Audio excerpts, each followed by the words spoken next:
Jesus, I've never realised how long that intro is. And even when I edit it, I've never noticed how long that intro is. But this is Sports Unplugged.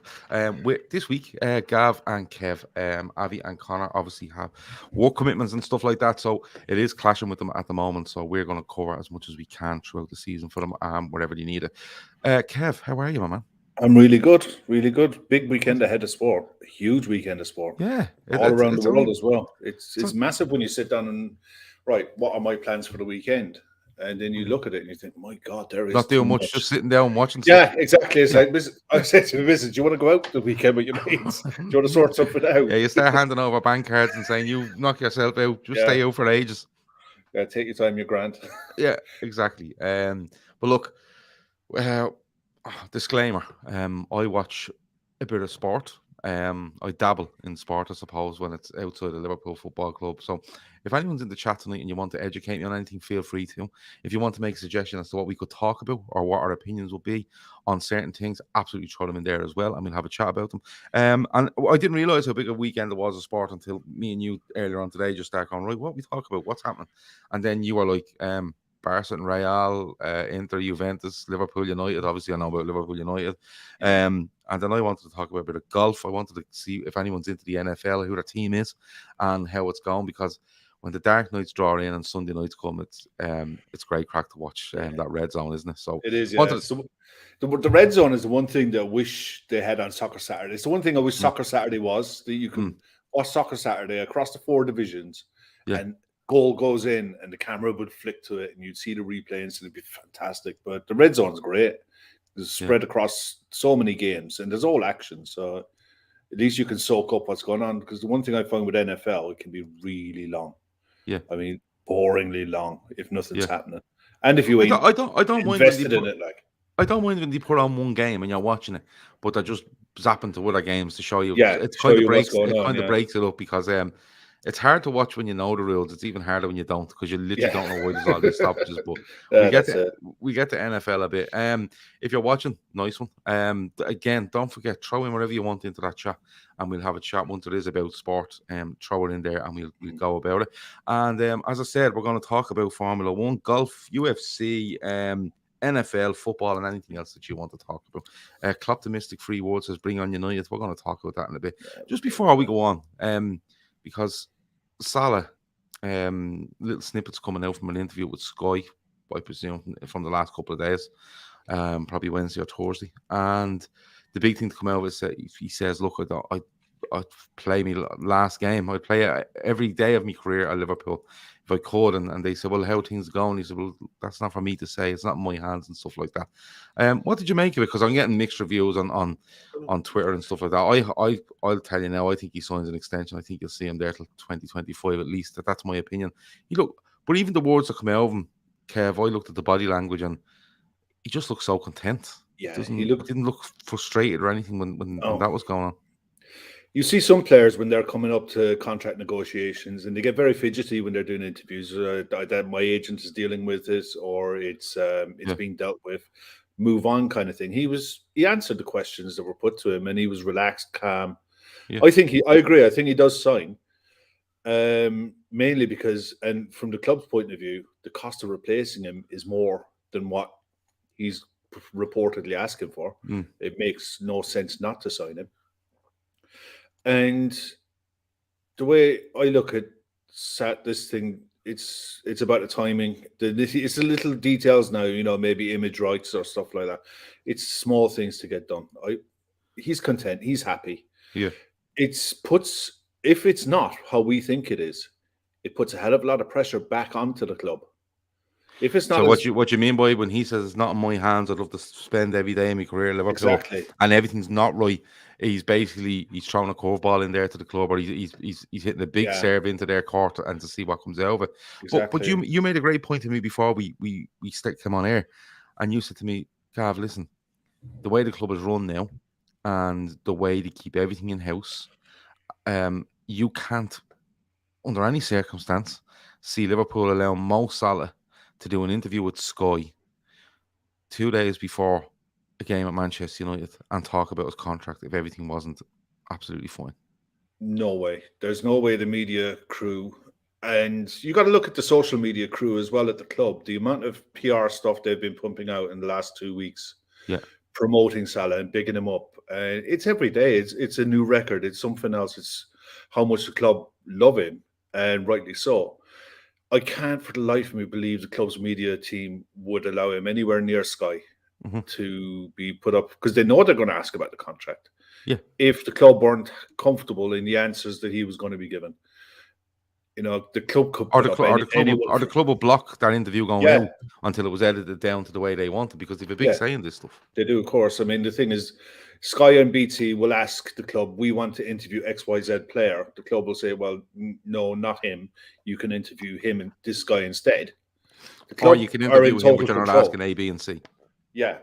So they know that it's a long season ahead, and Sky will want access to players down the road. They'll want access to Klopp down the road. They're not going to want to shit in their own doorstep, So they'll play ball as well. And the snippets that I've seen so far, I'm looking forward to seeing the whole thing. But the snippets I've seen so far, he's happy. He's raising his family. He's raising his family in the city, and he likes it, And I think he likes the idea of being the main man. And he knows that the club and the side is built for him to succeed. He's already seen players leave, and the grass isn't greener on the other side. And why wouldn't you want to stay with Klopp until Klopp maybe goes? Well, that's the thing, because at 29 years of age, you do see people like making a move, and it's their last big contract. You see that all the time, Kev, don't you? And we're getting into a big, massive chat around Salah, because me and you could go on all night about this. And if people want us to stop, just tell us, and we'll fucking stop. Yeah, it's your Friday night. There's no air horns on this one, but no, I don't have any fucking stuff on this. I have to play off his phone into the mic. I'm using the different software tonight. The swanky one isn't being used. But you see players moving, and it's the last big contract. And this could be his last big contract. I don't think it is. I think he could still, in 4 years' time, or 5 years' time, or whatever it is, at 34, 35, 24 years of age, turn around and still get another contract, 2-year mega deal somewhere. We could go off to China, but he seems like a very look at Ronaldo. In fairness, Ronaldo got 36 with a 2-year deal. And not only that, like if you look how the MLS is progressing, and the way that's gone from strength to strength for me, the MLS, the way it's attracting players and the quality that's there. And his name is absolutely humongous. And if he went over there, they could be offering him like buckets of money, sort of way. So I think he doesn't come across to me as a player who plays for that anyway. But what I'm saying is that this would be a mega contract that he would get. Okay, but even if he moved to the likes of a Real Madrid, just for argument's sake, he's going in there, and he's probably getting what Liverpool. He's probably getting what he's asked at Liverpool. He's getting at Real Madrid, right? He's probably getting a bit more, but he's not going in there with. He's not going in there with the sure thing that he nearly has at Liverpool. If you get me, Like Liverpool are so strong at the minute, and I think they'll only get stronger. The sort of way, and he is it worth the risk to go even to a mega club like Real Madrid, or Barcelona won't happen. They haven't got a pot to piss in. Do you know what I mean? It's one of those PSG or anyone like that. I mean, and you'll win domestic stuff at PSG, but you're not. You're no more sure of winning the Champions League than you are at Liverpool. You know what I'm saying? I'll be honest, right? I said it was probably my first time back, my first time on a pod, and I said I don't believe for a second that Alisson, Virgil, or any of the other players extend their contract without talking with the rest of the squad and making sure that everyone is on board and that they're all in it together. Yeah, I honestly believe that they all decided that we're all going to extend, and they decided to do it this summer, whatever way they wanted to do it. And I don't believe for a second that Salah and Mane and maybe even Bobby weren't involved in those discussions inside the dressing room. Yeah. So I think it's done. I think it'll get done, and we'll all be. I was kind of hoping it would be done and signed and sealed and everything and announced before this weekend's game. Mm-hmm. I hope they don't drag this out into December. Yeah, landed on us just before the January window. Well, my worry always is, and Cloptimistic Free World says, and I don't know, can you not just call yourself Free World again, buddy? Because it was much easier. He says Salah will want money on par with the best player in the world, and FSG run it like a business and have wage caps. We are lucky the Spanish clubs are in a mess, which works in our favour. That's fair, because I think but we don't have a wage cap. We don't have a wage cap. We have a certain way of doing things and play a structure. Yeah. And he's right. If Barcelona and Real Madrid seen that interview or that snippet, they'd be all over it. And you know how they work. They both work. Mm-hmm. So it's one of those. But look, we won't. I won't dwell on it too much. I think you're right. Yeah. I think I always worry when a player with 2 years to go gets to January and they've 18 months. That's when I really start to worry. I was really confident with Genie that he was a done deal at 18 months. It wasn't until it got to the October that I thought, nah, this isn't getting done. And because if it wasn't done in the summer when he had 12 months, I just thought, nah, his agent is letting the ball go here, or they're asking for too much. Whatever the thing was, I don't know. And I think that it'll come out in a book somewhere down the line what really happened. Like the Fekir stuff, it's starting to come out now what really happened. Yeah. It'll all come out in the wash with Genie what really went on. But I think with Salah, the club can't afford to let him go. They just can't. No, and I think like as an optimistic Liverpool fan on this sort of thing, as you said, the amount of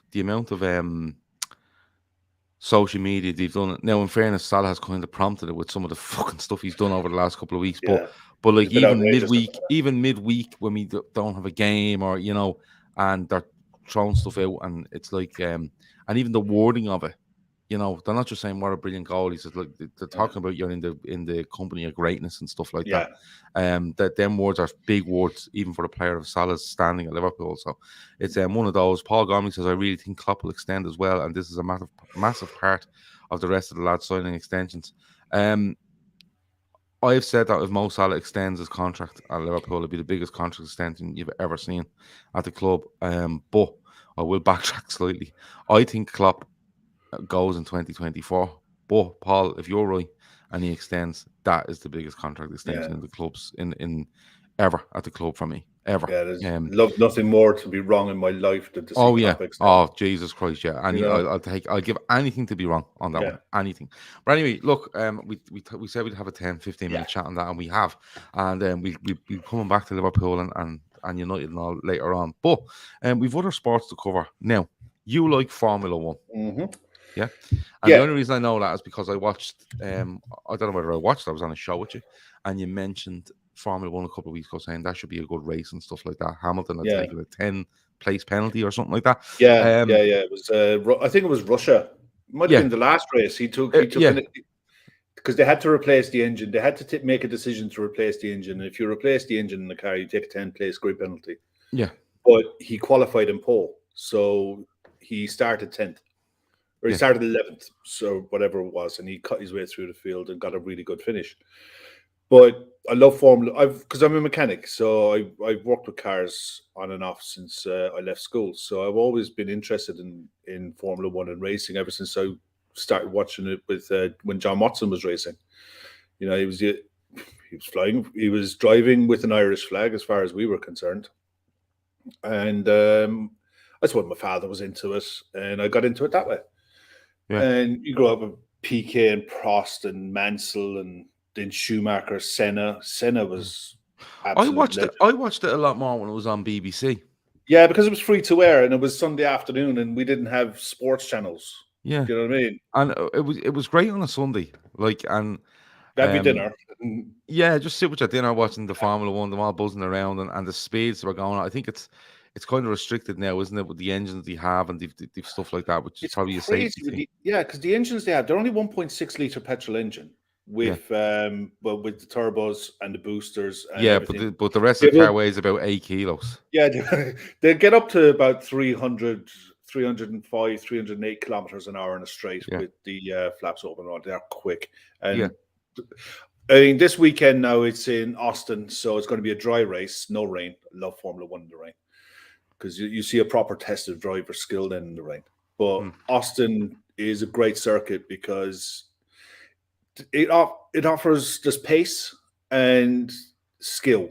It's a bit of a mix between an IndyCar circuit and a traditional European circuit where you've got the wall, where you don't have the off runs that Formula One has now in the modern tracks. So there's the danger element there. But this World Championship is so tight between Hamilton and Verstappen is so but close. That's what's grabbed my attention because, like I said, I watched it a lot in probably the 90s. I'm being honest. You know, I think I watched it a lot during the 90s. You know, we had got Prost, you'd Mansell, then you had Damon Hill and Schumacher's kind of struck up a bit of a rivalry in the mid 90s, and then, you know, Schumacher was unbelievable, but like I can't. It got repetitive, didn't it? But I think Hamilton wins his first one in 2008, and I remember him in a race winning the fucking title on the last lap in Brazil or something like that. It was mental, and I was kind of going, wow. And you know, these kind of big stories throw themselves out there, and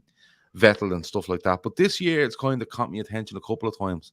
Now, I'm not telling you I sit down and watch races all the time. You know what I mean? I don't.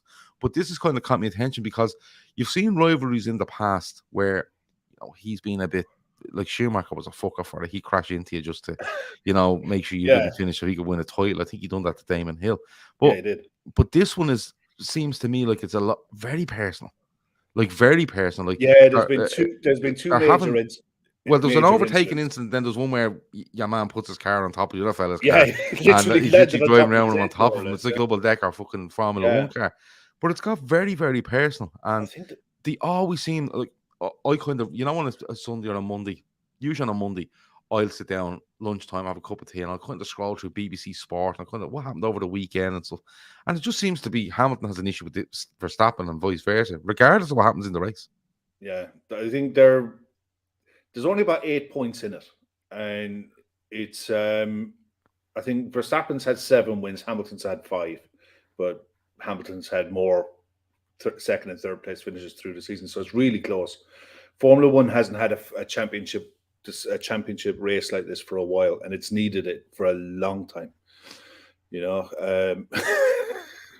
the Balloon World Championship. I want to get on to that in a minute. That was epic. That was epic. Yeah, but I think this race, once it starts to head towards the last few races now, you've got how many's left? I think you've about 4 or 5. You've got this one. There's Mexico. I'm not sure there's one in Japan. I think that one might have been cancelled. And then it finishes up in the Middle East in Dubai, and it won't be decided. It will go down to the last race because I don't think they did it this year, but I think in previous years where they had the last race was double points. I don't think they've done that this year, but it'll go down to the last race. It'll be nip and tuck all the way through. But it's good racing as well because no one's running away with it. Even down the field, Ferrari are making a resurgence. McLaren are back in doing bits again. And would I be right in saying if Hamilton wins this one, he would go clear as the most? He would go clear, yeah. He's on 7. He's on 7. Schumacher. Yeah, he go. I think he go 1. Yeah, he'd go on 8, and he's already ahead of him for the most Formula One wins. Yeah, you know he's. I mean, yeah. Look, the argument is always put out. He's in the best car, so he should be winning. Mm-hmm. But to get into the best car, you've got to show that you can do something with a crap car. Yeah. And he did, and so did Verstappen. Verstappen was finishing 6th, 7th, and 8th with cars that shouldn't have been anywhere near the top 15. Yeah, you know, these drivers are really, really special. They're really, really. And Verstappen's father was racing in the 90s. It was Jos Verstappen, so it's in his blood, it's in his DNA. So he's grown up and been around it all his life. Yeah, well, it's fascinating watching it, isn't it? Well, 4 or 5 races to go. It is something. If you're not into Formula One, you think just go and have a look at it. Have a check it out. I think it's on. It's actually it might be Sunday evening. Liverpool might be playing. Yeah, it's after. It's. I think about 7 p.m. 7 or 8, 7:30 start, something like that. Yeah, so if catch the highlights are exactly, catch the highlights. Keep up with it. Jonathan, I'll get on to that Balloon World Championship now. The first 500 meters is good in Formula One, but the other 30,000 meters, he's not too sure on. Do you know what, Jonathan? It was better, I think, when they had fuel stop, when they could stop for fuel and tires. When they changed it, that they only did the pit stops just for tires, the strategy almost went out of it because they used to be able to fuel them heavy or fuel them light, so teams didn't know what they were doing. But with I think it was a bad accident with a pit crew where one of the mechanics, the fuel hose didn't secure properly, and the fuel got over him, and he caught fire, and they got rid of it in the end. Yeah. It was just a safety thing, but it was better back then. I understand what Jonathan's saying. It can be. That's why I prefer it in the wet, because in the wet you're forcing stops, and it makes it a bit more interesting. So when they stop now, they can either do fuel or tires? No. The cars at the start of the race are fueled for the race. They're fueled for the entire race. To do enough, right? To do enough. Just the fuel strategy has gone out the window. It's just the stop. That's all gone out the window. So what is the tire strategy now? Yes, tires. You have to use 2 different sets, 2 different compounds throughout a dry race. Right. You have to start on the tires that you qualified in. So if you qualify in the Redmen tires, the quick slick tire, the fastest one, they'll only last about 10-12 laps in most tracks. Yeah. So you have to come in and change it, otherwise they dry off a cliff, and you'll lose massive amount of speed. So you can predict when cars are going to stop to within a couple of laps. It takes. Whereas before, out of it. They were literally throwing 3 liters of petrol into it and going, right, just passed away there and dash kind of thing for 6 laps, and then we bring you in and pour another bit in. Yeah, I get what you're saying. Wiz, I reckon the F1 is the best it's been in a long time. So there you go. There's a bit of an endorsement for that. But the Balloon World Championship, for anyone that doesn't know, go and check it out. I couldn't believe this the other day, because and I put it on Twitter saying we used to do this in my man's sitting room, and like going years ago. Now there's a World Cup, and there's literally 2 lads. It was like Peru versus Brazil. There's 2 lads in what for me looks like a fucking furniture showroom with a car sitting in it, and they're just. I think the rules are you can't hit the balloon downwards. You have to hit it sidewards or upwards, and they're jumping over bonnets of cars and fucking all trying to keep it in the air. So go and check that out, man. It's the fucking mad thing I've ever seen. Mad it is. If there was ever a sport that was destined for TV, I mean, is that an esports? Because mention esports quickly, because last night Diogo Jota was teamed up in a 2v2 tournament with probably one of the best FIFA players in the world, a guy named Tex, and they won a 2v2 tournament last night. But Diogo Jota has his own esports team, and he is as close to a professional standard in esports and FIFA as there is. He's probably the best professional footballer that plays FIFA in the world, bar none. He's unreal at it. I watched a bit of him last night, and that was good. Laura Duffy said Peru versus Germany. The car was because Volkswagen sponsored it. So really, okay, it was just a Volkswagen Polo randomly parked in the fucking DFS shop. But it was mad. It's unbelievable. It's unbelievable. And when I seen it, I just couldn't believe it. I was like, we're doing that as kids years. Keep the balloon up, in the sitting room, diving over sofas and stuff like that. Well, birthday parties were made of that. Yeah, that's what it was. Nowadays you throw the kids in the room, go, here, there's a balloon, keep it in the air, and you give you a chance to have a drink in peace. But no, absolutely mental, absolutely and utterly mental. Yeah. So I want to move on to golf, because Rory McIlroy won last week. He won the CJ Cup in Las Vegas. Played just outside Las Vegas, stunning looking golf course, but back on the winning trail. And do you know the way, Kev, you hear me talk a lot about Arsenal because I'm intrigued by them? Yeah. Right, I'm a bit like this with Rory McIlroy. I'm not his biggest fan. I think if everyone plays to the best of their ability, he's the best golfer in the world. I genuinely believe that. But I wouldn't set out to watch Rory McIlroy. I watch other players before I watch him, but I think he's brilliant. And I have this kind of theory, because I am intrigued by him.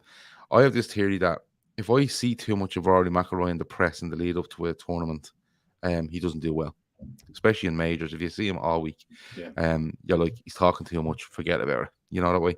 But he's kind of gone quiet, and then he comes back and wins, and I'm like, I think I'm onto something here. But the golf thing, like, people have been asking me, when does the season end? It doesn't end. The seasons don't end anymore. They just roll into one, roll into another. What do you like with golf, Kev? Do you watch golf?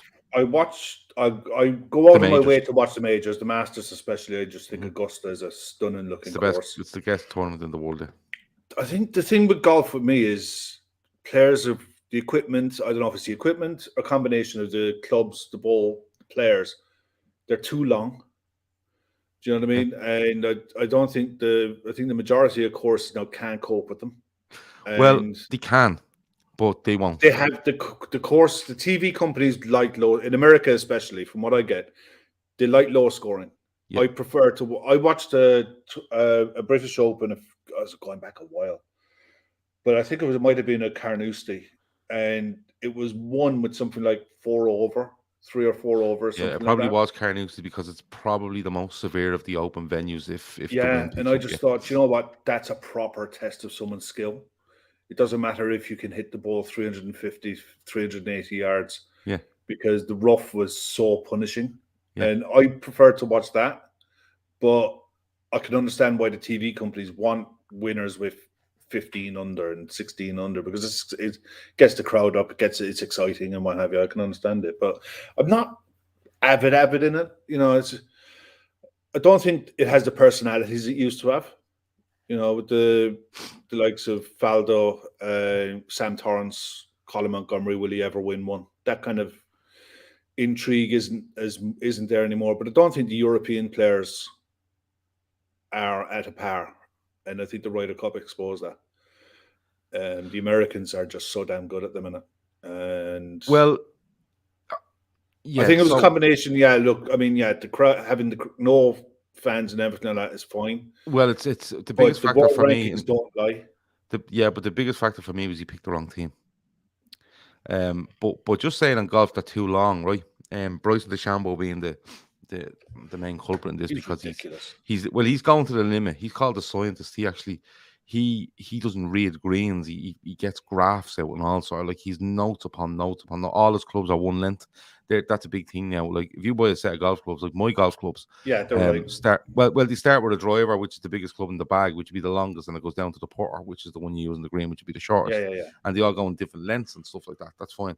He uses one length on everything, bar is driver and maybe tree wood or whatever, the woods. All right. And like during COVID, he went off and done all sorts of stuff and came out with driver. He has driver shafts that are right on the limit of length. I think 48 inches is the longest you can have them. And ball speed. It's all about ball speed now. Ball speed is how quick you're getting that face to hit that ball. Sounds very simple, but it's not. It's a massive skill he has. Don't get me wrong. He has massive power, but it's actually a ridiculous skill he has. You know, Wizard says, you know, DeChambeau designed his game on science. That he did. He has ability. He's naturally gifted.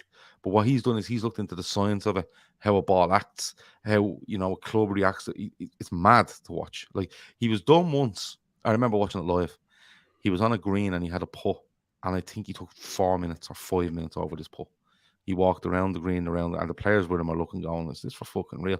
You know, but it's one of those. Ham Waller says he's deadly at pitch and putt. Nice one. Good man. And keep going with it. I love a good game of pitch and putt. But I like par 3 stuff as well. But anyway, onto the golf. They can tame them. And the way they tame them is they can lengthen the course out a bit more, because these courses that are picked for PGA tournaments, Kev, or Opens, would have the facility that if me and you went, that hole would be 400 yards long. It'll be 500 yards long for the pro. They just move it back a couple of tee boxes. But then they can do stuff like don't cut the fairway. You know, make the fairway 20 foot wide, and if you go left or right of it, you're in fucking 2 foot of grass. And let's see how you get on then.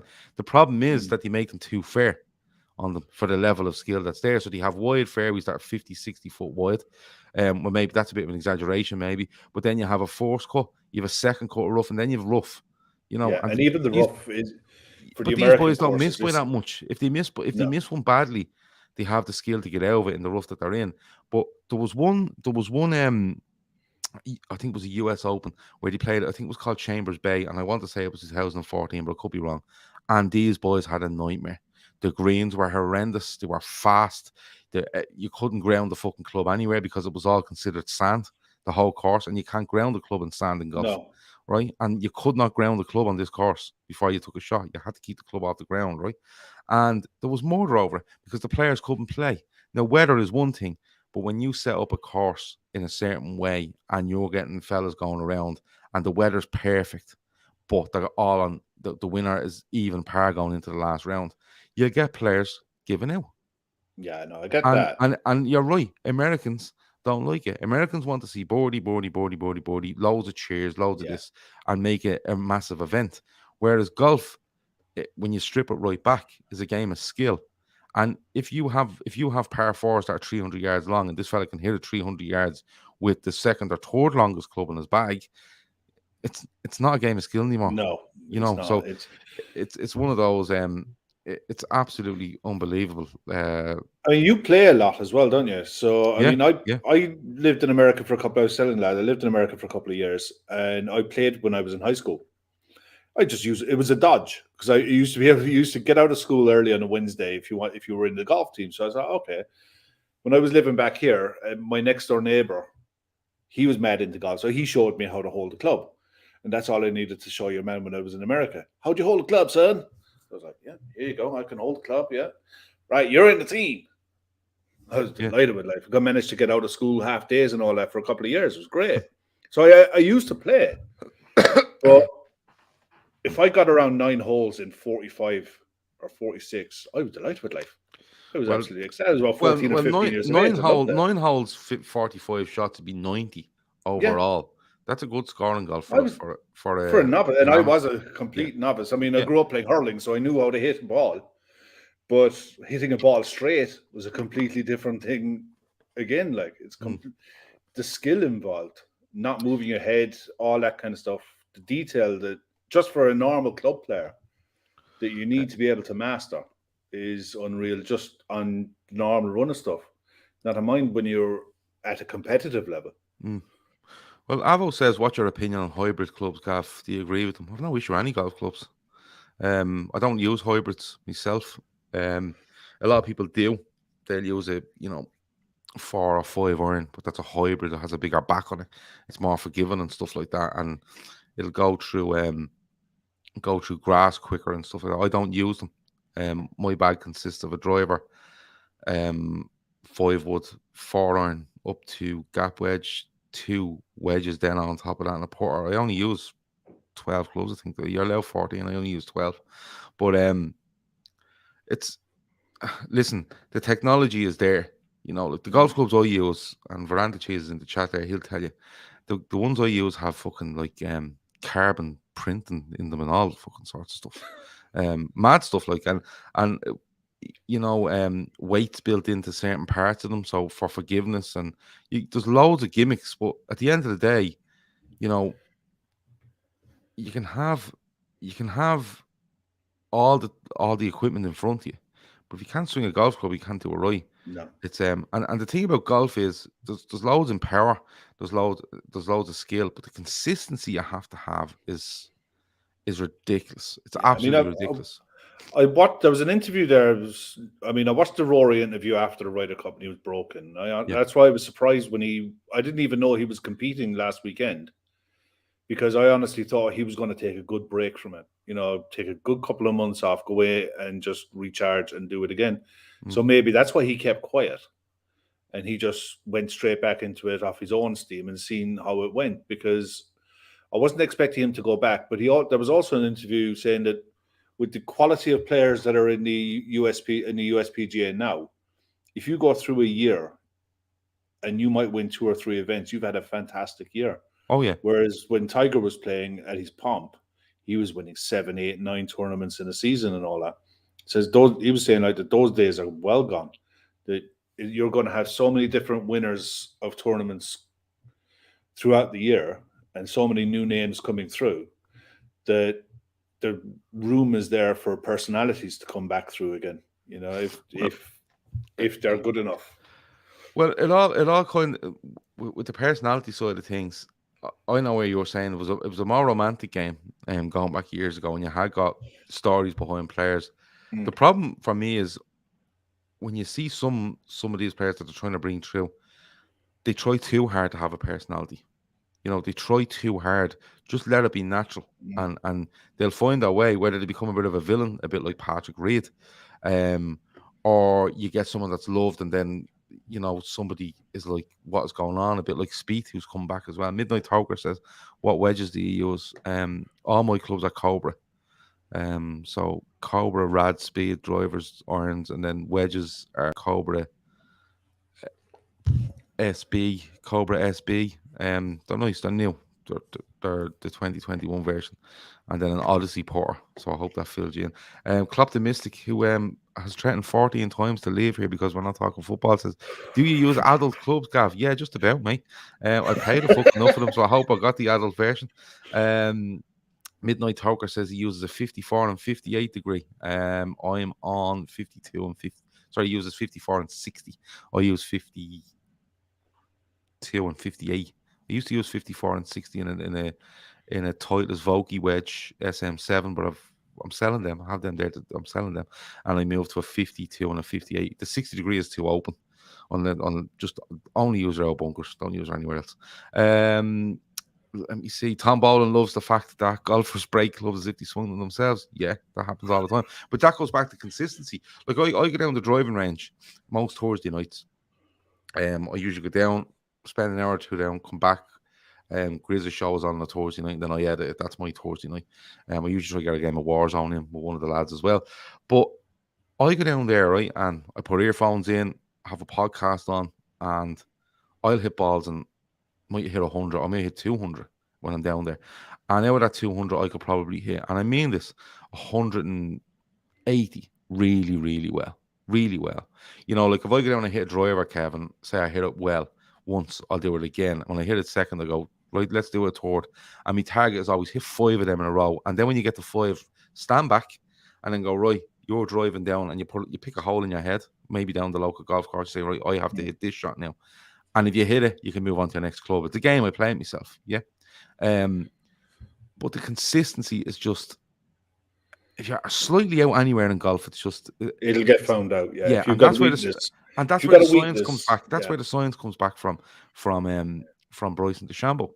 You know, the sort of way, because he looks into the whole, not only the science of the ball and the club, and you know what way is his body, what way his body moves, what way he's so upright when he's standing. He has his own views on that. A lot of people bend their knees a lot more. He has this way of doing things. But just, I don't know, I just want to come on and talk about golf tonight and what state it's in. And you know, like Tiger Woods is out at the moment because of the crash he had. I think he's broke both his legs. What'll happen there? It'd be an interesting one to look at. And you asked me earlier, when's the season end? When's the stop? It doesn't. They're just wraparound seasons, they call them. So the season ends. Usually, I think the season used to end in October, and then they'd usually be off, but they don't now. They play right through now. They go off to Australia and stuff all like different parts of the world. I mean, It's I know the European full year game now. Yeah, the European tour isn't really European. It's European from March to maybe September. Yeah, well, that's a traditional golf season. Yeah, because even as a member of a local golf club, it's changed now because you used to have a handicap system, which was adjusted by a handicap committee and stuff like that. And your competition was, you start on Patrick's Day, believe it or not, and run till the end of October, Halloween, in around that. And actually, at that time, you'd be playing for fucking turkeys and hams for Christmas. But now, I think the whole year, all the competitions are counted because it's a world golf handicap. Yeah, it is. Now. It's all over. So that's where the PGA Tour would do. Yeah, March to end of October. Usually. Yeah, because they usually with like the match plays and Ryder Cups, Walker Cups. Well, no, the Walker Cup's usually earlier, and the Solheim Cup would be for the women would be earlier, but it would usually finish on a Ryder Cup or a President's Cup or something like that. Yeah. But now that you've got the Asian Tour going, and players will go off and play in that to get ranking points and what have you. So it's a tough one to. I mean, the thing is, they also have their own dedicated channels that they need filling with content. Yeah. For whatever time zone you're in the world. Mm. So the product is always non-stop. You know, the players at the top end, say the top 50, really got to pick and choose. Yeah, well, they what they don't. Yeah, they plan their year out as they see tennis fit. In that way. You know, yeah, 100%. Well, one last comment here, Hamwalla, of course, in dedication to Shawnee calling some of that the other night, I think. And I'd love to know who Hamwalla was before Hamwalla. I'd love to put a bit of swaz on my shots, Gav, like a Bobby. No, look, fair enough. And then keep on the 60 degree. And that'll get you loads of swaz of a 60 degree, especially over a tight lie. But anyone that's into golf, keep sometime in May or June free, because we're definitely going to be doing a Daytrippers golf weekend. And basically, we aren't all going away for the weekend. We're just going to have a game of golf. We might do it for charity. We don't know what to do it for. We'll think of something, and we're going to invite a certain amount of players to come and play with us, and then have loads of drink afterwards. Basically, it's just another reason to have a day out. But there will be a Daytrippers golf thing going on in May or June of next year. So there you go. Right, Klopp the Mystic is still here. He says he's a moany bastard, this fella. Golf season never ends. Does golf chat end? Well, we're ending it now. Is that all right for you, my man? Yeah, moany fucker, you on a Friday night. Touching on UFC. Not a huge card this weekend, but it's a card nonetheless.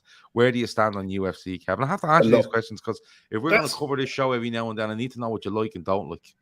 Do you know what? Callum Sanderson is probably the gospel when it comes to UFC and MMA in general. Callum knows his onions. So if I don't know something about stuff, I'll ask Callum. I'm very casual watching it. I like watching it. I love watching it. I mean, I think there's some fighters out there that you just like. The guy who beat McGregor and schooled him last time, Numar Medvedev or something. I don't know where his name. He's unbeaten in some like 40, 50 fights. He's unbelievable. But if it's on, it's like one of those things when you got insomnia. If it's on, it's usually on in Vegas and it's 2, 3 in the morning. So I'll watch it. And I know this weekend is just a normal fight card. Don't think there's anything major standoutish about it, but it's on BT Sport, 9 p.m. I think tomorrow night, for probably with the prelims and the main show. There's about 8 or 9 fights. I like watching it. Like, it's the skill involved is unreal. It's a sport on its own now. It's when I first started watching it, it was just a bunch of fat guys who couldn't box. Couldn't have a career in boxing, or they came out of college wrestling and didn't know what else to do. Yeah. Now it's like there's a guy I know lives near me. He's represented Ireland in Taekwondo, and the way he looked at it, he had to pay for himself to go to Japan to get his black belts, to get to the highest level he could in Taekwondo, and he did, and he represented Ireland and what have you. And he'd done it all off his own back, his own expense. But he said to me, like, if he wanted to make a living, he'd have to cross over to MMA to be able to make a living out of it, because there's no money in straight up martial arts. Unless you're an excellent boxer with a promoter behind you, it's that or MMA. So, especially in America, I mean, Phil will tell you, with American sports in general, American college wrestling is absolutely huge. High school wrestling is huge.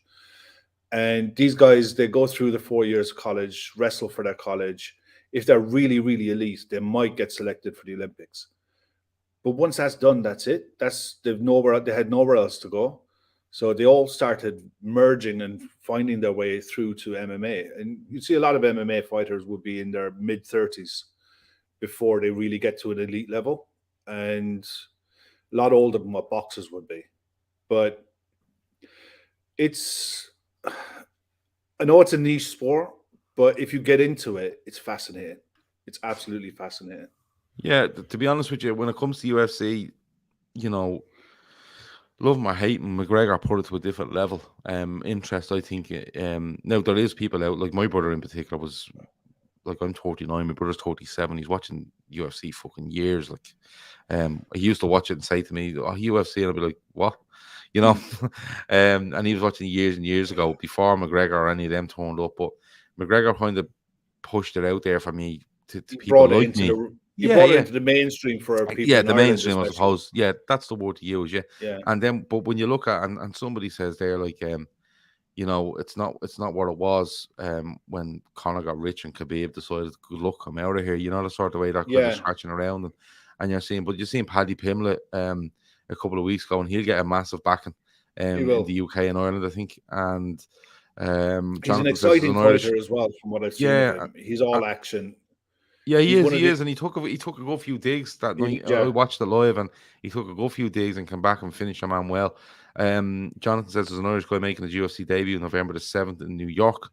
Usually the guys who make their debuts in the UFC will come through a European, like Cage Wars is another promotion in Europe.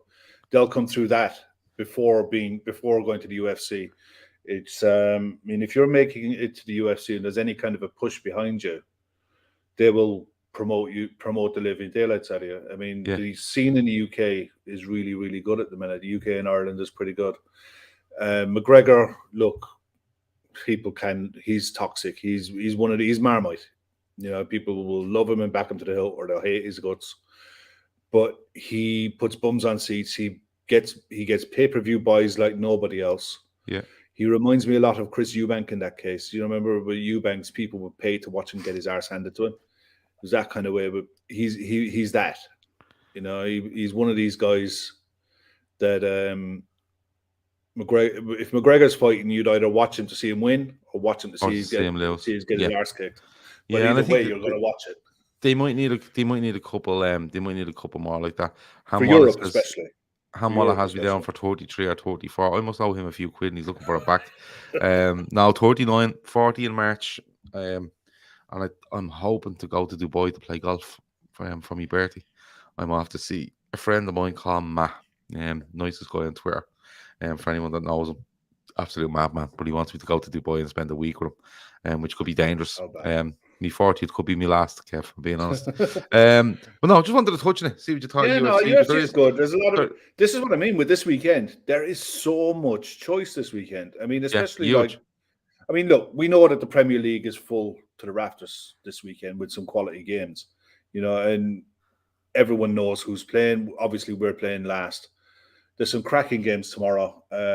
Leeds Wolves will be a cracker because God knows what condition Leeds are in at the minute with the amount of injuries they're carrying. Wolves will be up because of the comeback against Villa. West Ham, Spurs, disaster in Europe again. Yeah. And West Ham were really good in Europe. You know, how will that go? London derby. I think West Ham are vying now to be the second club in London. You know, so there's some tasty games, but there's some really good games on the continent as well with Juventus, Inter Milan, Juventus. Roma got absolutely tonked in Europe. They conceded 6 for the first time in Mourinho's career. Yeah. And I think they're playing Napoli. But the big one is El Clasico. Look, people can Barcelona in the mud and what have you. I mean, El Clasico is still El Clasico. It's going to be one of the most. It'll have a different dynamic to it as well, won't it? And we'll. I mean, the thing is, you guys got the new channel coming up that's going to focus a lot on this, isn't it? With the European football and other leagues and what have you. Yeah, it is like Shane Downs. Veranda Cheese. What asked night golf? Obviously Dubai. Yeah, it's something I'd love to have a go at. Is the night golf in Dubai? Bonkers. Shane Downs mentions the good rugby on at the weekend. Bonkers mentions T20 cricket that's coming. Laura Duffy mentions Brighton against City, which she thinks were good. Yeah, the new channel is it's something that we've been it's kind of been in the background for a couple of months now. And when I say in the background, I mean I'll tell you kind of how it came about. We talk Liverpool on this channel 95% of the time, bar stuff like tonight, where we just have a chat around sport and have, very easy going and stuff like that. And it's something to do on a Friday night. And what we found was that when we like talking about Liverpool, we're not experts, we never claim to be, and everyone in the chat knows that. But we sometimes go off on tangents, where my bit of obsession about Arsenal kind of creeps in. United will always come up with something going on there because they're big rivals to us. Whatever's going on at Chelsea, Newcastle now, you see what's going on at Barca, you see what's going on at Real Madrid. I'm obsessed with the amount of goals that there is in the MLS. Like, it's just a fucking mad league. I love it. Keita's South American mad, and we kind of went off on tangents during shows, and the reaction we got, rightly or wrongly, was, "What are you talking about them for? This is a Liverpool channel," right? Which is fair enough, because sometimes we end up. Sometimes we end up where we go off on a tangent. It kind of goes on for too long because we kind of get passionate about it and we get into it, sort of way. So this has been kind of moving along, and like me, Shawnee and Keith were kind of been talking about this for a long while. Mostly the three of us, because the three of us get into debate over stuff like that. Because when you see us talk on a channel like this, people think we talk like that and then we disappear and I'll see you on Tuesday or Wednesday. It's not like that. Me, Keith and Shawnee and others are in WhatsApp groups, are we talk on the phone or whatever it might be, and you know, it's one of those where we're kind of saying to ourselves, why don't we just do this? Now we're not doing this. It won't have the amount of content that this channel has, right? Because there's only one in me. I can't fucking do everything, you know, the sort of way. But what we wanted to do was we want to bring out a channel that is about the Premier League. But if the story's down the leagues in England to talk about it, Scotland, Ireland, you know, if that happens, let's talk about France, Germany, Spain. Like at the moment, I just think that Bayern Munich scored a goal and they must get 3 just tagged on automatically because they just keep scoring fucking goals after they scored a first. Yeah. They've done it to Leverkusen and they've done it during the week in Europe. So it's one of those where few people are saying the link to the new channel is not working. It should have been because I checked it earlier. But what to do is if you just type in Man On Football Channel in YouTube, you'll find it. I'll check that link later, but it's fairly easy to find. But you know, we'd be talking about that, and we just ended up saying, why don't we just do something like this? So we're going to do, I think, 2 shows a week starting late November, and them 2 shows might be an update from Europe. But we're going to try to do about an hour, but we're going to try to fit as much in as we can. Talking about this, talking about that, 10 minutes here, 10 minutes there. Sean will be on, Keith will be on. We'll have guests on. We're working on guests that you've never seen on the LFC Daytrippers. We wanted to be different to the LFC Daytrippers. We want to bring on people that, you know, are big into their South American football or their MLS or you know, concentrate on Germany, concentrate on France. They just watch French football, you know, the sort of way, or Italian football or Spanish football or whatever it might be. Listen, stuff like that is really handy for us as well when it comes, you know, for people who watch and listen, because we're all fascinated by transfers and by who's doing what where. Yeah. Like Diaz in Portugal, what's he really like? Yeah. You know, the Copa Libertadores and the CONMEBOL tournaments in South America. Who are the next players coming through? Who are the European clubs looking at? All that kind of stuff. It's interesting. And the thing is, apart from if you stay up, I remember BBC used to have one on BBC 5 Live. They had a World Football phone in, and Tim Vickery would be on it. Yeah, and Tim Vickery. He's one I'd love to have on. Yeah, oh god, yeah, he's the gospel. Well, if I got him on, it would be allowed on. Yeah, he would. Yeah, but you know what I mean.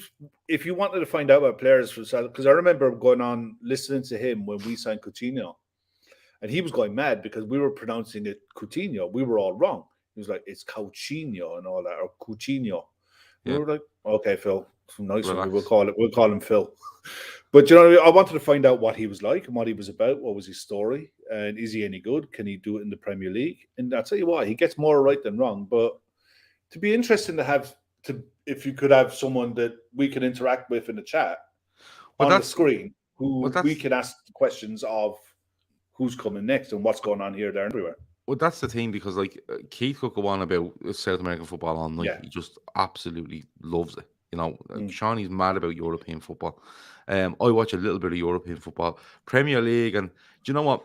Premier League for me, there's loads of intriguing teams in it. But in the league, going down the leagues itself, if you look at the likes of Atkins and Stanley, for me, is a mad story. Yeah, exactly. It's a mad story where they are and how they're getting on.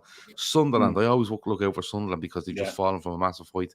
I always go for and Coventry are I think they're back playing in the Rico Arena. I lived in called the Coventry Community Stadium or something now, and those sort of things that catch my eye and I keep an eye out on. So that's what we want to do. We want to just talk about general football away from Liverpool, and that might interest a lot of people that are in this chat because the Liverpool fans, the majority of them. But what we want to do is we want to be able to get on, chat about it, bring up all these different leagues, different things you might have seen during the week. You mightn't have players you might know, players you might not know.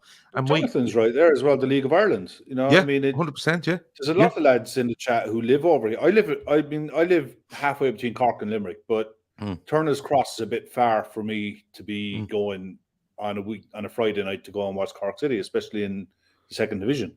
Yeah, you know, so it's like I wouldn't be too into the League of Ireland, but I'd be half interested in what's going on, you know, because you can guarantee that any player worth their salt that's coming through will get snapped up like Caoimhín Kelleher was. And usually, like your man, the keeper who's at Man City, Bazunu. Oh yeah. You know what I mean? He played up in Dublin, didn't he? He started in yeah, so stuff like that would be interesting as well. Be really interesting. Yeah. The thing is, like, that's what we want to do, and we're not, like I said, we're not experts. We really aren't. But it's kind of grown. It's kind of grown because of conversations we have and what we get into on this channel, and then we kind of go, we can't go too far with that. It's a Liverpool channel, but it kind of just seems to come up all the time. So we said, why don't we do it? And it'll be very easy going. And we are going to try guests, and we're going to just have a bit of crack with it twice a week. We're going to do something, I think, hopefully next week, just to do a full show on it to let people know. And not only that, let people come in and tell us, can you do this? Can you try that? And the thing that tipped it over the edge for us was Keith has come to us with an idea for a show, and it's a brilliant idea for me.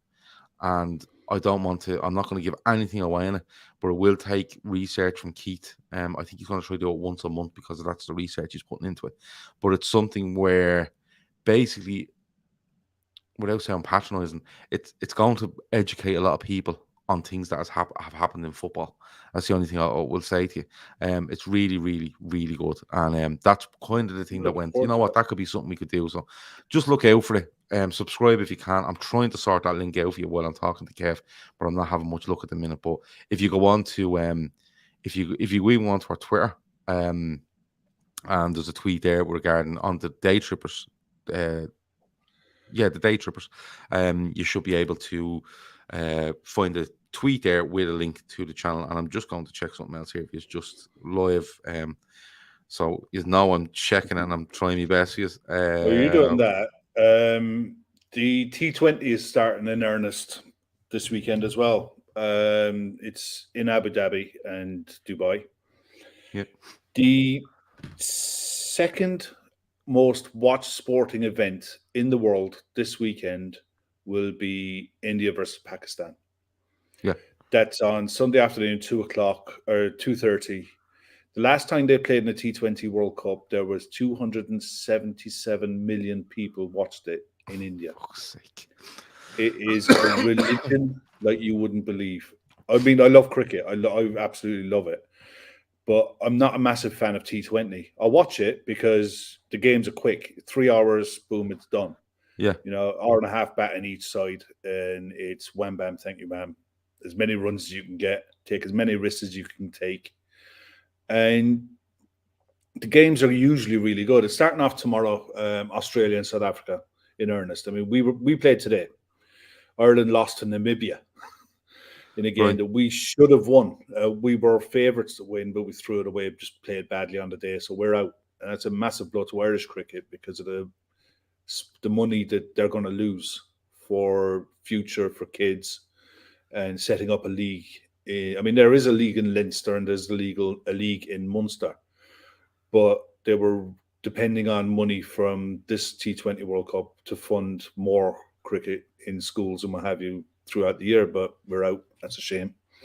But Australia, South Africa will be big, but India, Pakistan is going to be absolutely monstrous. And I mean, going to the World Cup, T20, India probably favourites to win it outright. Yeah, T just reckons India are going to win. They should do. Because of the IPL. Midnight Talker says T20 is the best format. Well, it's quick. That's the thing. I mean, I prefer Test matches. I started watching cricket in the late 80s, and I prefer Test matches. I just do. I wouldn't mind going to a Test match and just, you know, sitting there and just having a beer and just chilling for the day. That's it. That is it. I've been to I think I'll try that. We should try more stuff like this. Because Veranda Cheese says, Gav, would you ever try lawn bowls? He's played it down in Crumlin a few weeks ago. You're lying to me here. But ago, and it was brilliant. Have you ever tried lawn bowls? I'd love a go. Never. I'd love a go with that. Never. I'd love a go with that. Couple more questions. Jonathan says, I hope you still plan to do a pod on the 1990s Premier League, fat footballers and the madness of it all. Of course, yeah, inspired by Terry Venables, Brian Robson and Middlesbrough. Yeah, we are planning to do that, but only when Phil is available to do it. And people have asked, where's Avi and Connor?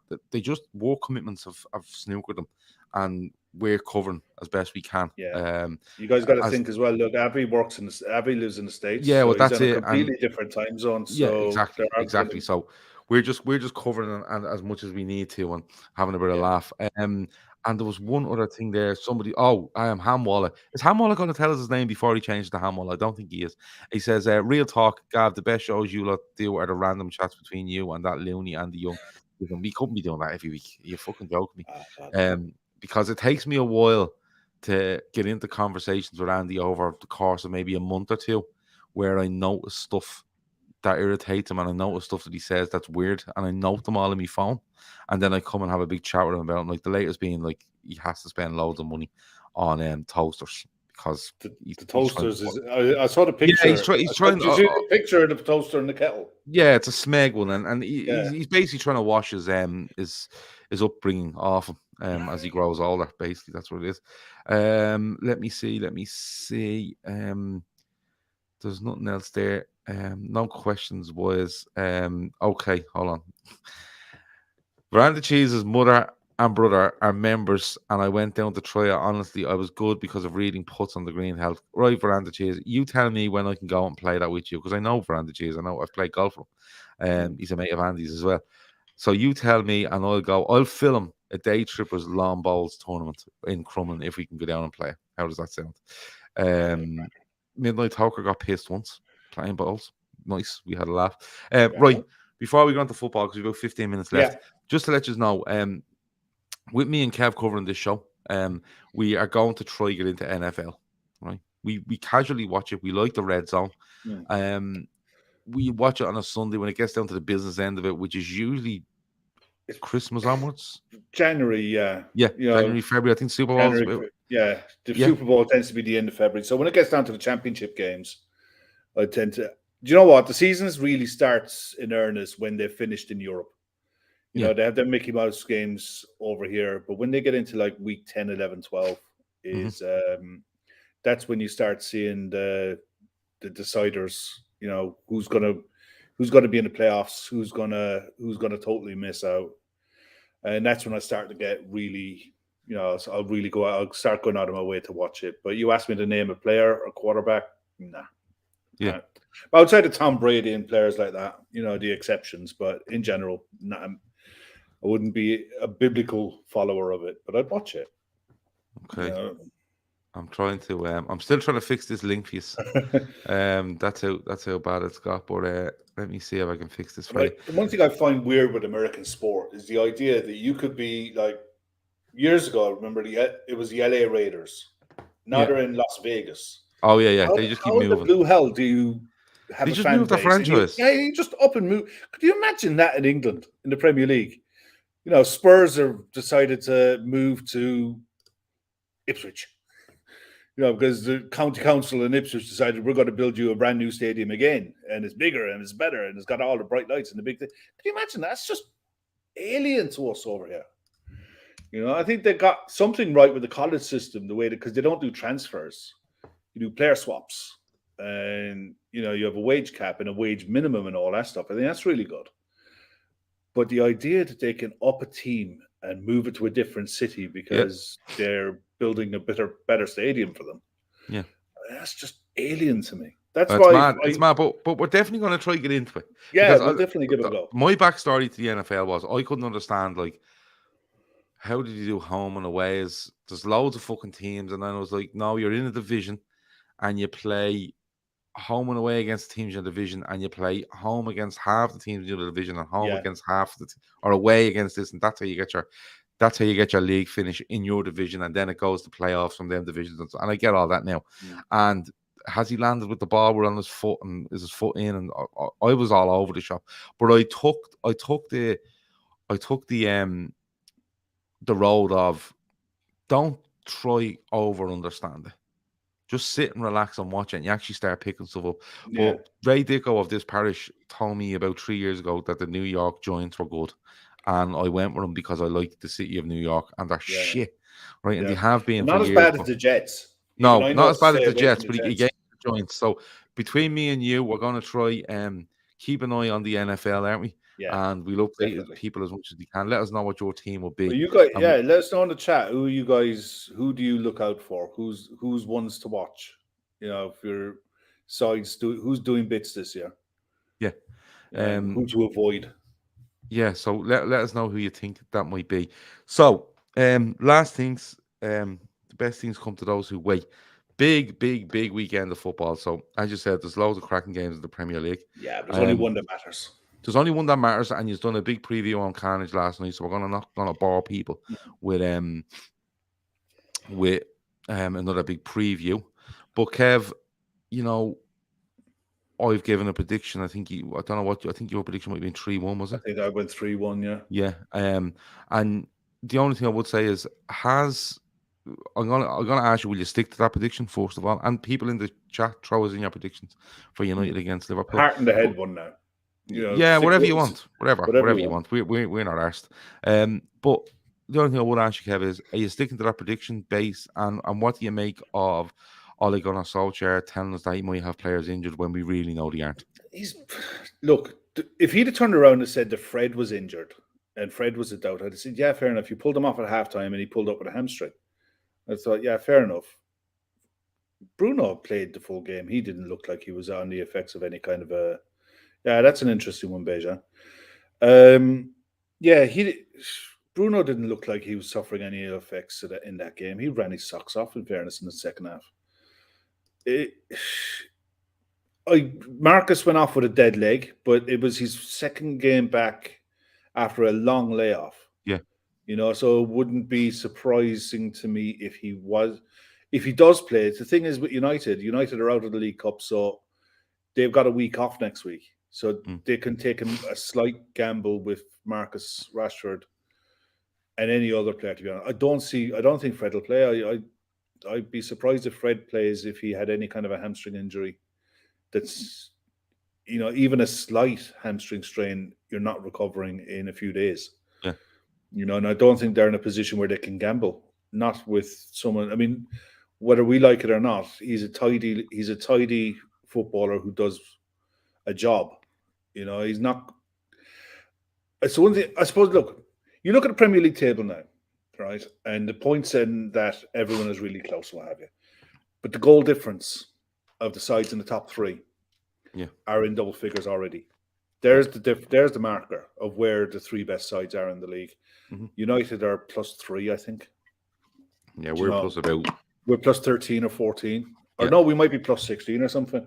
Yeah, I think maybe 16. That's what I mean. I mean, you don't really look at a points total at this stage of the season, but you can get a bit of a gauge on where sides are by their goal difference. It tells a bit of a story. And I think United have scraped through a lot of games this season, winning by the odd goal here and there, winning games they deserve to lose, and dropping points where they should have got something apart from poor finishing. They're a good side.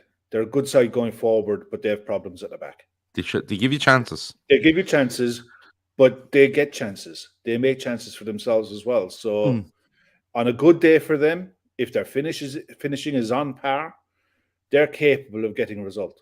And in a lot of ways, this form kind of goes out the window a bit. Yeah, but if we take a quarter of the chances that they cough up to us, we'll score 3 or 4.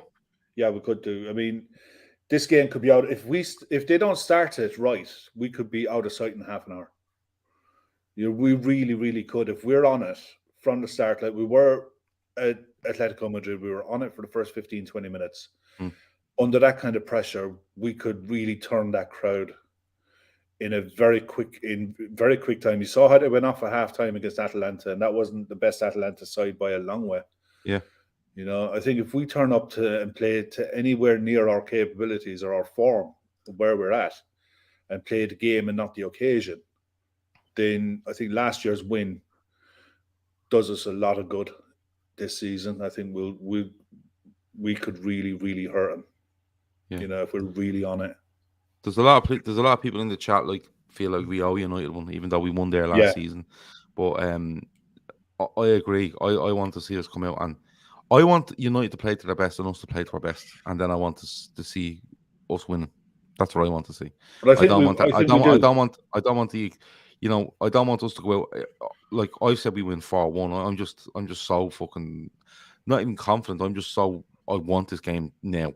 I want to fucking now. I don't want to wait. When you have that big game, you kind of go, I'll wait for it because it's fucking. I'm still a bit nervous, and You know, I kind of need a couple of days to get my head around this before I can get into it. I haven't been like that No. since the even before Atletico, since the win over Watford. I've been like, if we could play United tomorrow, bring it on. I'll fucking play them, no problem. It's just one of those. But you know, Ham Wallace says he always goes shouty at the end of the last 10 minutes of a pod. I'm sorry, don't apologise. We're ignoring you anyway, but don't be worried about it.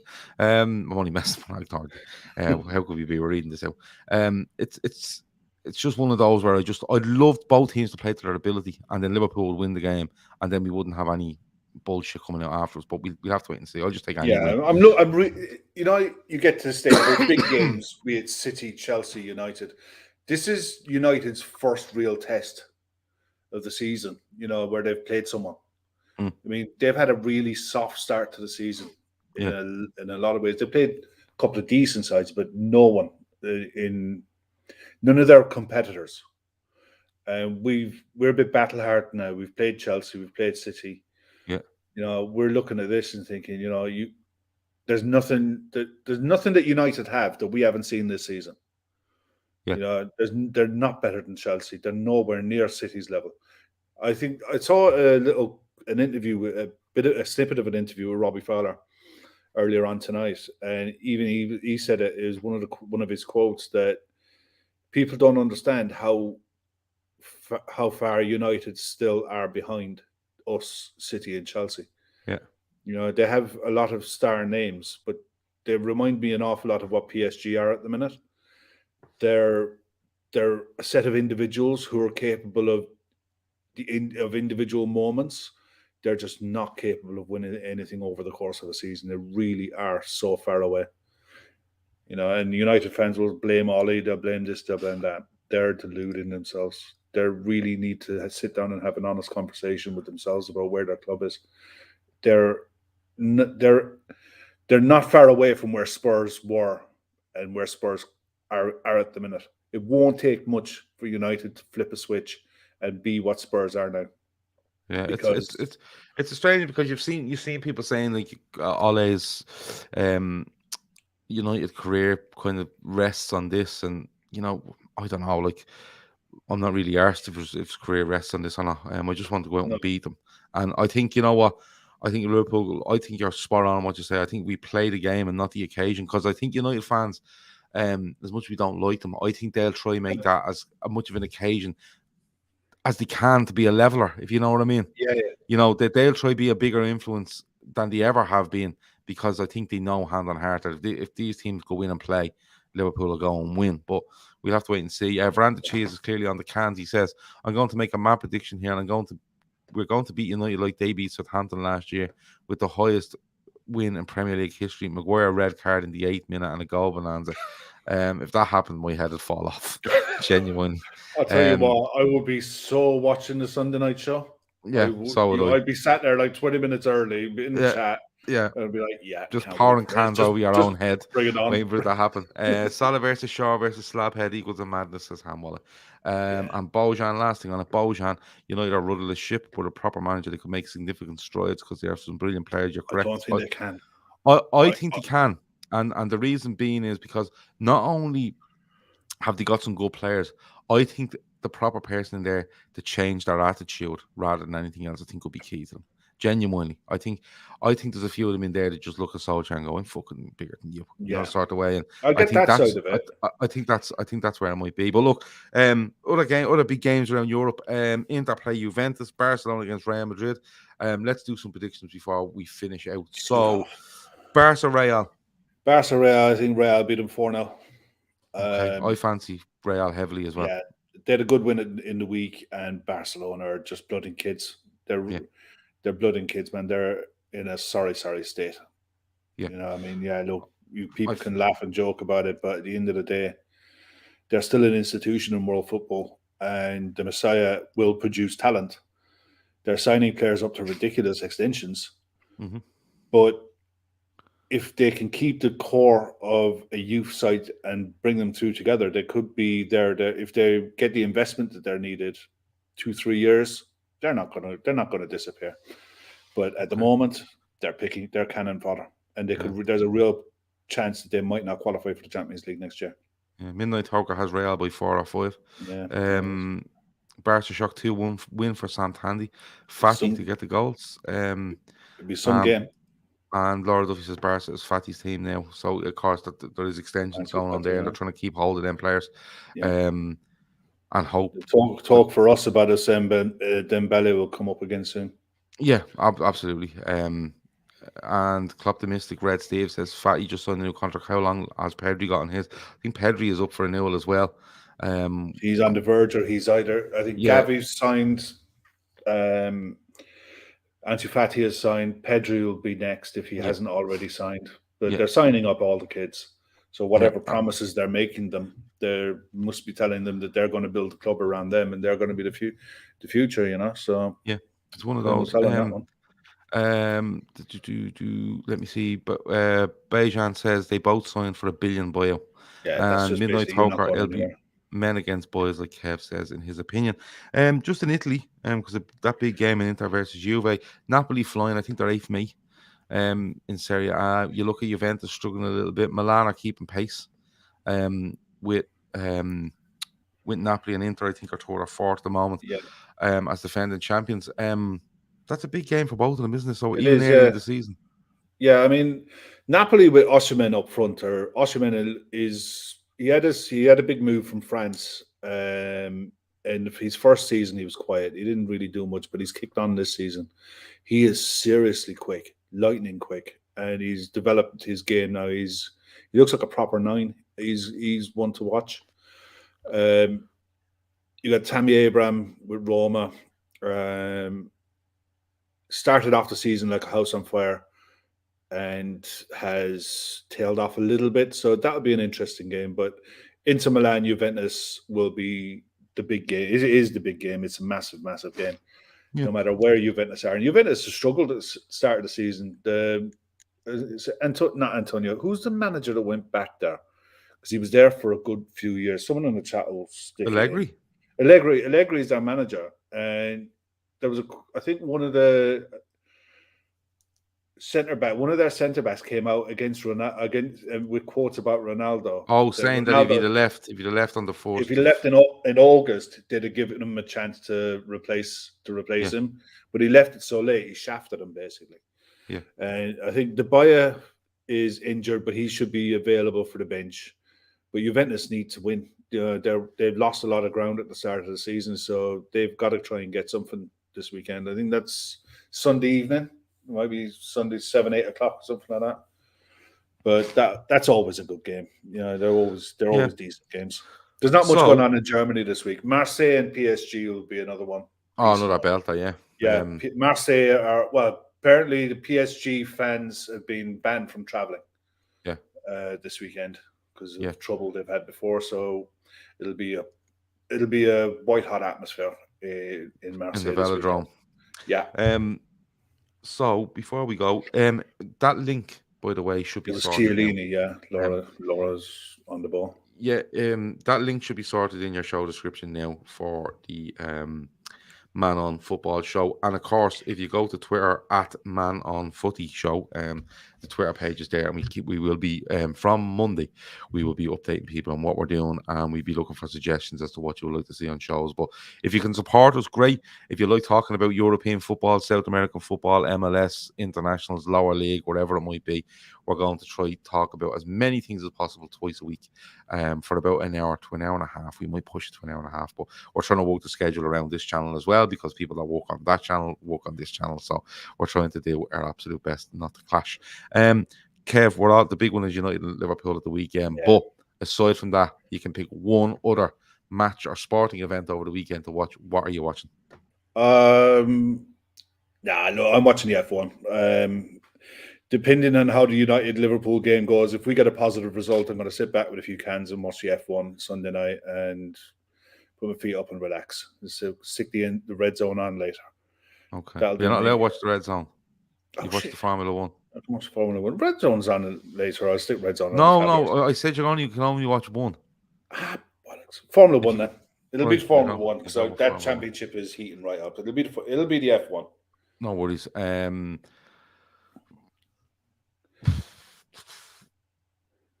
I mean, you got tomorrow now. You've got three games tomorrow. Brighton against City. Brighton City could be a tasty one. Yeah, I think that's the one I might go for. Brighton against City. Just to see what goes on there. Brighton have started well. They do draw against Arsenal. They draw away to Norwich. Just kind of not burst up a little bit, but they were flying, absolutely flying, before those two draws. But yeah, it should be good. The thing is now, these are the type of games City would expect to be going to win, and they're often the games that they can have trouble with. Yeah, so Potter's given Pep issues and problems before, so yeah, that'll be a decent game now. Somebody think the Wolves Leeds game at 3 o'clock tomorrow will be interesting. Somebody tell me that link is not working. Well, I'm clicking and it's working here, so I don't know what's going on there, but it is working. But the link is also in the link is also on the Twitter page as well. Yeah, I think City Brighton. I think it might be one to watch just for the crack. Tomorrow tea time, isn't it? Yeah, I think that's about it. We've covered loads of sport. Shed loads, man. There is shed loads on this weekend. It's an unusual one, so it's plenty there for everyone.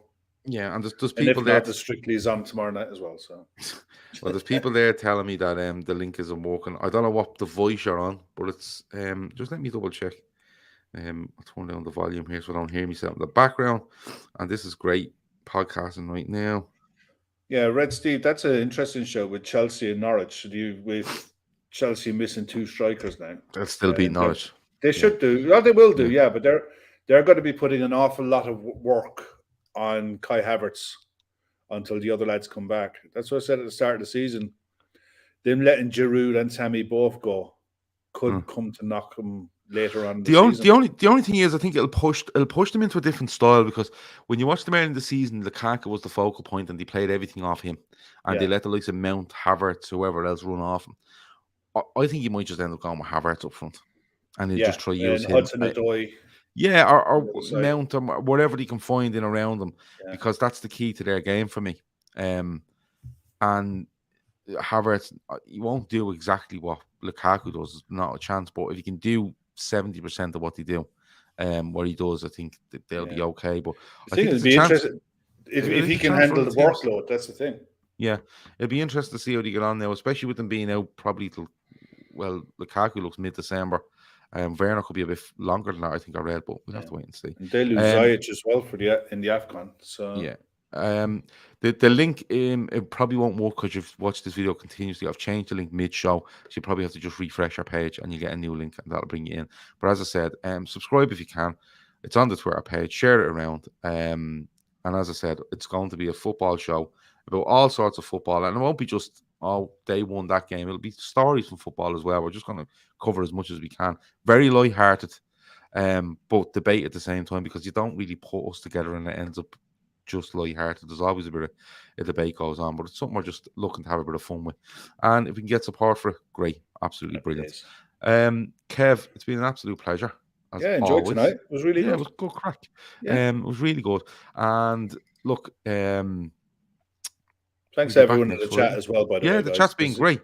Chat's been hopping all night. It's been great. Yeah. Fantastic stuff. It's been great. We're still trying to get in contact with Laura Duffy's representatives with regards to coming on the show. They're harder to get hold of than Mohamed Salah, I'm going to be honest with you.